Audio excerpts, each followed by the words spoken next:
Hi, welcome to Mugu Games. This is Friday Night Magic. I'm Kevin Foster. And I'm Brady with the last name you can't pronounce.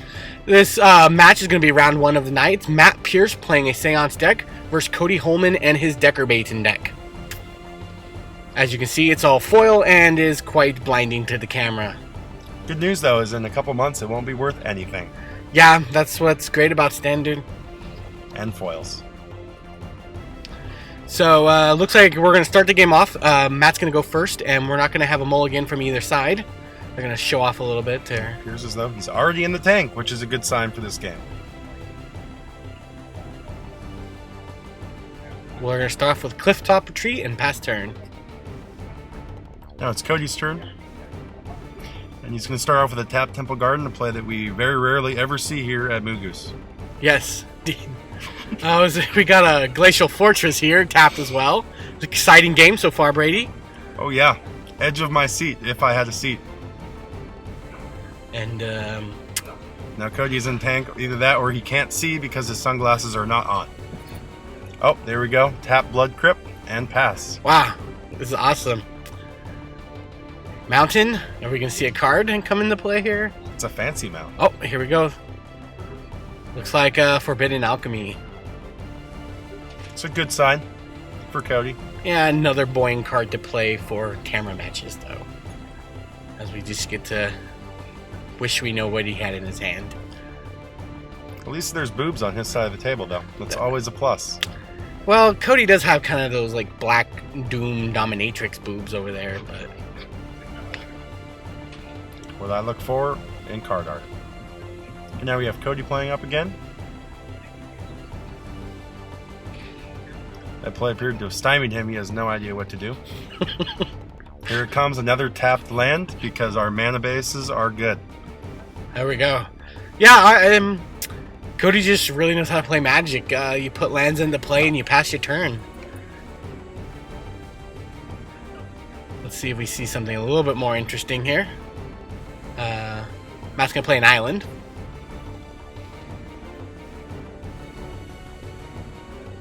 And follow that up with Seance, a very key component of this deck. And at this point, Cody goes, What the hell? Word I can't say on video. Yep, he is reading the text. He thinks he knows what it does, but he is not sure. Matt's going to use it during Cody's upkeep to put a Sphinx into play and get a nice backdoor fiction. What you can't see there is Cody said, what, huh? Yes, nobody has seen this deck in the store yet, so Cody is quite confused on what the hell is going on.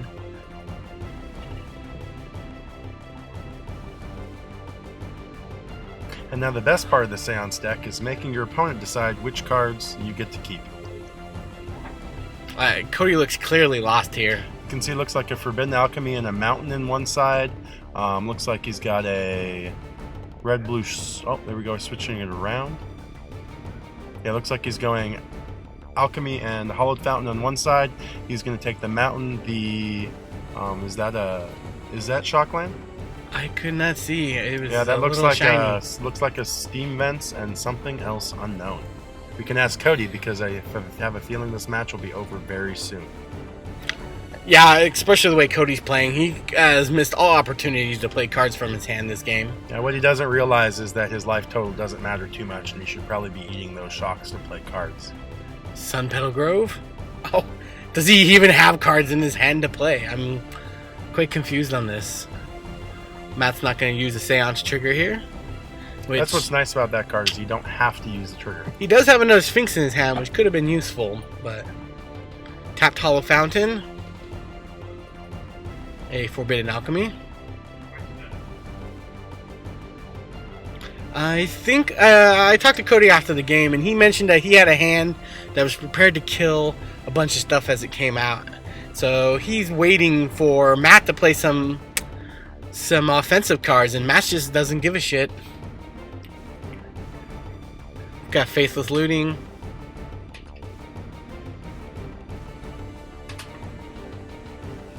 I think Cody got up to get a hamburger right here because it's still not his turn.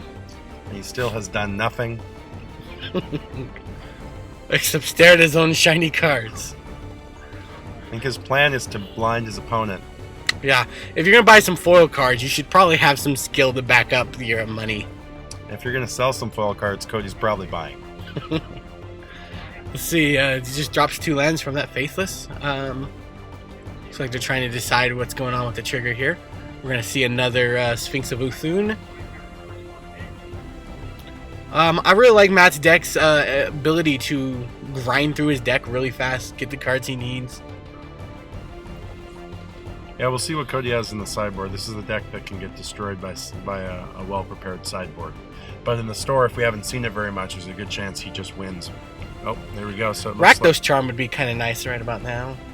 So he takes a clear pile of 4. Looks like tossed away the... Gain 3 life when it comes into play. Yeah, that's a Cathedral Sanctifier, I think, correct? Yes. Cody's going to go. I bet she's going to play in a land here. Clifftop Retreat. Oh, So, and there's a Thragtusk. wow, that's going to do him some real good. Mm-hmm. Yep, another card we've never seen him play before. If Matt starts deciding to attack him, I think Cody's got that extra life. Yep. Yep, Thragtusk is one of those fair and balanced cards. Matt's going to choose and, sure enough, put his Mirmad Phantasm into play this turn. It's the only one in his deck, so when he activates it later, he will discard his entire deck. At this point, I think Cody still has no idea what's about to happen to him. Yeah, pretty much, yep. This is right here is where his opponent has already knocked the soap out of his hand, and he's not aware that he's not supposed to reach for the soap. Cody should be flexing his butt cheeks together at this point, but just has no idea. Here comes the Alchemist's Apprentice. Yep. So sacrifice it to draw a card. Activate the Mirmad, which is going to basically discard his whole deck. And Matt chooses to rub it in Cody's face by discarding them one at a time. Yeah, this is again the I had all these play.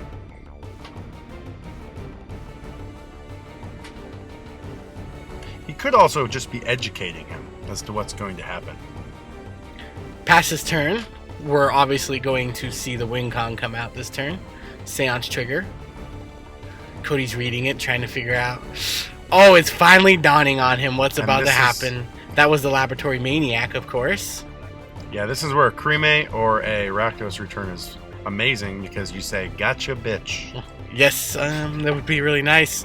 Unfortunately, I think Matt is going to activate one of his apprentices, and Cody's going to need 2 burn spells to prevent a card draw from either of those. 3? Yeah, no, 2 will work. Apparently, Cody still thinks he's playing Magic, which is a problem. And that's the end of round 1, yes. You can't see this, but Cody's head actually exploded when that happened to him.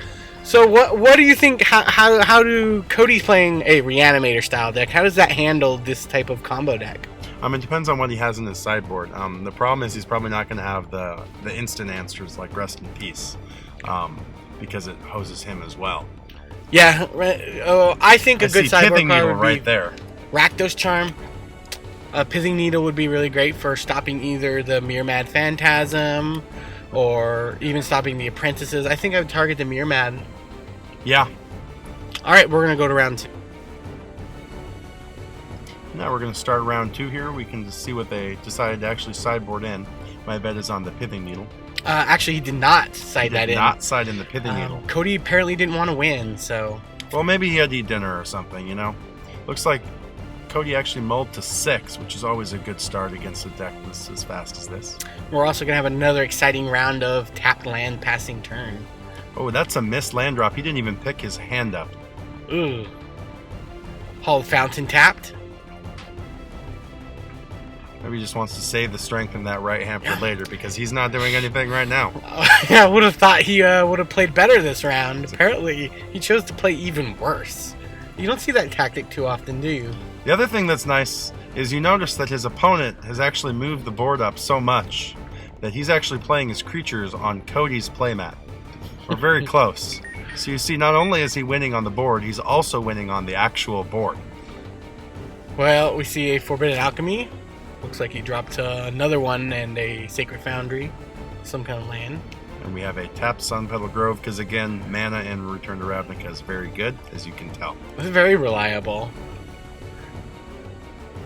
I'm still a fan of just playing 2 colors. I'm not a big fan of these 4-color decks. Faithless looting. Yeah, well, in a world right here where Cody should be shocking himself pretty much to death, decks like this actually are the decks that are good to play multiple colors, but Cody's not reaping the benefits here. No, he decided to keep a hand with one land in In it. fairness, though, Pithing Needle does have like 2 sentences on it to read. That's kind of overwhelming when you've just been manhandled like that. Yeah, I see what you're saying. Cody's not used to reading his cards; they're too reflective to see the text. Yeah. Here's where we need to play Corey Hart Sunglasses at Night. So I can read card text tonight. Does he have a play? And no. Here's what I don't understand is you definitely play that untapped because your life total doesn't matter in this matchup. No. Even if you're not playing anything, at least your opponent has to respect the fact that you have a red mana source there for a charm or anything. Red mana source does cause problems for Matt's deck because if he's able to destroy the Laboratory Maniac in response to a card draw effect, then Matt just loses. Yeah, and it's very clear that his opponent isn't interacting with him at all. So this is a matchup where you shock yourself to death. If he's losing by life in this matchup, then he just needs to burn his cards. Matt's gonna use Seance for another Sphinx of Bethune here. Pick exactly what cards he wants. That was still a good split, I think. Making him choose to use either the Unburial Rites twice or get that charm was a good choice. That's probably still one of the hardest plays in Magic, and probably what's so good about this deck is the amount of choices you make your opponent take. Looks like Cody's just gonna discard from having too many cards in his hand. Well, you know, against a deck that wins on turn 3 or 4, Angel Serenity seems like a really good card to keep in. Got the Shrine from Matt. And see how he plays that untapped. And before he draws his card for the turn. Yes, that's a game warning.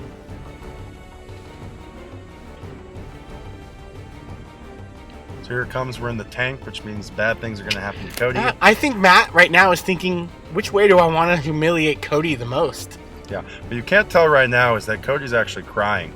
Because I see a Mere Mad Phantasm in the graveyard over there. See, this time he's just gloating. He knows he's not going to win, so he wants to show you the shiny cards he has in his hand. Is it charm to loot some Look, more? but my cards are good, I swear.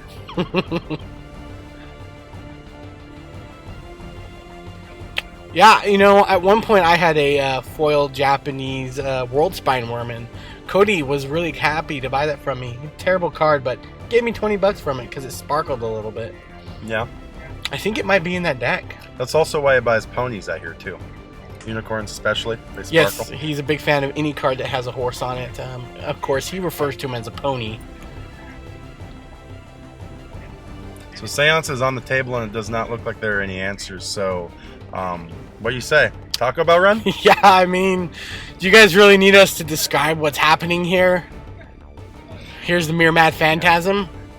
So what we have here is a scene from Monsters Ball. On the left is his old Billy. On the right, we have our poor. What's her name? Do we just see a Cavern of Souls? Does it even matter what he named at this point? Yeah, I'm pretty sure he named Foil. Oh, Cody's gonna do something.